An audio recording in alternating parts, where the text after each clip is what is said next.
Здравейте, отново футболни запалянковци.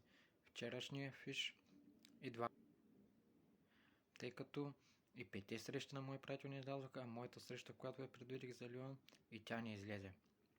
А за 2 март излязоха и двата фиша и да видим днеска дали ще познаем.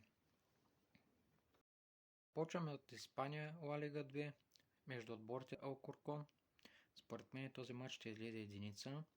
Елче са 8, Алкоркон са 20 и ако искат Елче да се качат в Испания висша дивизия, трябва да бият и ще станат трети, ако победят. Според мен този матч е единица.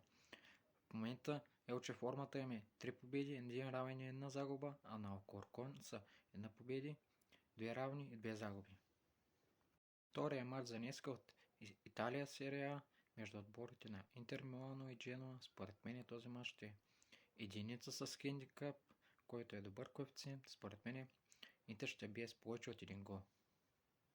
Последният двубой за днеска е между отборите на Хебър и Левски.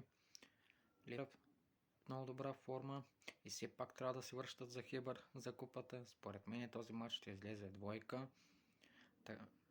Левски са 4, Хебър са 13.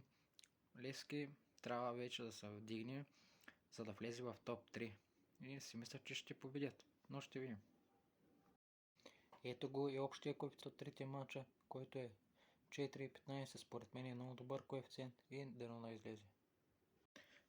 Пожелавам ви на всички лек и успешен ден в този прекрасен, хубав, слънчев ден и всичко хубаво и до утре.